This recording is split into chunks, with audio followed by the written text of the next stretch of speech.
Hi friends, అందరికీ నమస్కారం. Welcome back to my channel. ఈ వీడియోలో ఫోన్పే, గూగుల్ పేలలో కరెంటు బిల్లు కడుతూ ఉన్నారా? ఆర్బీఐ కొత్త రూల్ ఈ రోజు నుంచే అమలు. మరి ఆ రూల్స్ ఏంటో ఈ వీడియోలో తెలుసుకుందాం. వీడియోని ఎక్కడే కానీ స్కిప్ చేయకుండా ఎండ్ వరకు చూడండి. అప్పుడే పూర్తి ఇన్ఫర్మేషన్ అర్థమవుతుంది. వీడియోకి ఒక లైక్ చేయండి ఫ్రెండ్స్. ఇక వీడియోలోకి అయితే వెళ్ళిపోదాము. నేటి కాలంలో ఆన్లైన్లో నగదు చెల్లింపు అనేది బాగా పెరిగిపోయింది. ప్రతిదానికి డిజిటల్ విధానంలోనే పేమెంట్స్ చేస్తూ ఉన్నారు.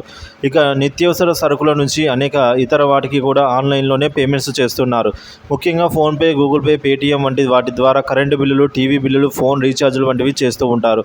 అలా అయితే సర్వీస్ ప్రొవైడర్ల ద్వారా కరెంటు బిల్లు చెల్లించే వారికి తెలంగాణ విద్యుత్ శాఖ కీలక అప్డేట్ అయితే ఇచ్చిందండి. ఇక నుంచి వాటి ద్వారా కరెంటు బిల్లు చెల్లించడం సాధ్యం కాదు అని తేల్చి చెప్పేసిందండి.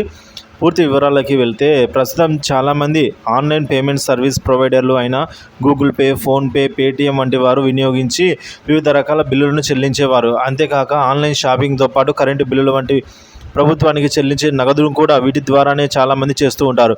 అయితే ఇలా ఫోన్పే, గూగుల్ పే ద్వారా కరెంటు బిల్లులు చెల్లించేవారు ఇక నుంచి వాటి ద్వారా పేమెంట్స్ చేయలేరు. అయితే తెలంగాణ విద్యుత్ శాఖ గూగుల్ పే, ఫోన్పే వంటి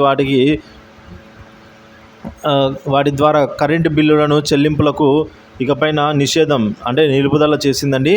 ఈ క్రమంలోనే విద్యుత్ వినియోగదారులకు టీజీఎస్ పీడీసీఎల్ కీలక సూచన చేసింది.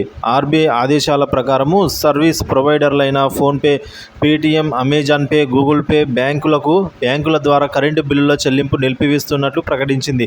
ఈ క్రమంలోనే నేటి నుంచి కరెంటు బిల్లులను టీజీఎస్ పీడీసీఎల్ వెబ్సైట్లోకి వెళ్ళి చెల్లించాల్సి ఉంటుంది. లేకుంటే టీజీఎస్ పీడీసీఎల్కి సంబంధించిన మొబైల్ యాప్ ద్వారా చెల్లించాలని వినియోగదారులను కోరింది. మొత్తం ఈ నెల నుంచి కరెంటు బిల్లు కట్టేవారు ఫోన్పే, గూగుల్ పే వంటి వాటితో అయితే చెల్లించడం సాధ్యం కాదు అని చెప్పేసింది. సర్వీసు ప్రొవైడర్ల ద్వారా చేసే ఆన్లైన్ ట్రాన్సాక్షన్లపై Reserve Bank of India RBI కీలక ఆదేశాలను ఈ మేరకు జారీ చేసింది.